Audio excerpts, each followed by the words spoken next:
இது எல்லாத்துக்கும் மேல திமுரா தௌலத்தா சொல்றேன். நோ உதயனா தம்பி நானா ஏன் முன்னால இப்பெல்லாம் பேசாதனா நீ. அடே யாராவது இந்த கட்சட்டி வீரன் காதல போய் சொல்லுங்கடா. முன்னாடி இருந்தவனுங்க எல்லாருமே கட்டி குடிக்க போயிட்டானுங்க. அது தெரியாம கத்துன்னு கத்திக்கிட்டு இருக்கியாடான்னு எவனாவது இவன் காது மேலே போய் அடிக்கிறாடே. அது தெரியாம கதை தள்ளிக்கிட்டு இருக்காங்க. ஒரு பக்கம் 200 ரூபாய் பெறுவோம் இறந்து தின்னுவோம் அப்படின்னு டைலாக்லாம் விட்டுட்டு வந்து நோ உதயண்ணா நாங்க இருக்கணா, நோ உங்களுக்கு நான் இருக்கணா, நீங்க அழாதீங்கண்ணா, தம்பி அழறாங்க அப்படின்னு அம்மா சொல்லிச்சுண்ணா, நீங்க அழாதீங்கண்ணா, சட்டசபை சந்துக்குள்ள பூந்து ஓடாதீங்கண்ணா நோ அப்படின்னு இந்த கட்சட்டி வீரன் கதறி தள்ளிக்கிட்டு இருக்கானே ஒரு பக்கம்.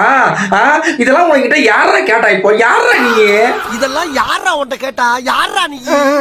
அதாவது இந்த கள்ளங்கப்படலாத கலவர கட்சட்டி கண்ணிகளை நம்ம குளத்தூர் கோவாலு வேடினே ஏவி விட்டுருக்காரு. எப்படி தாவேகாரனுங்க கடிக்கடின்னு கடிப்பானுங்க, கண்டமேனிக்கு கதகளி ஆடுவானுங்கன்னு தெரிஞ்சு இந்த கலவர கண்ணிகளை கட்சட்டி வீரர்களை ஏவி விட்டுருக்காரு. நம்ம தான் குளத்தூர் தொகுதியில் கொடூரமா அடி வாங்கினோம், இவனும் அடி வாங்கட்டா அதான ஐடியாவே அப்படின்னு இந்த தும்பியை வந்து ஏவி விட்டுருக்காரு. இவர் என்ன பண்றாரு, முன்னாடி எல்லாமே கட்டி குடிக்க போயிட்டானுங்கடா கடை நடந்து அப்படின்னு தெரியாம கூட, முன்னாடி எவனுமே இல்லைன்னு தெரியாம கூட இவர் கத்துன்னு கத்தி தள்ளிங்கிறார் ஒரு பக்கம் கட்சட்டி வீரரை.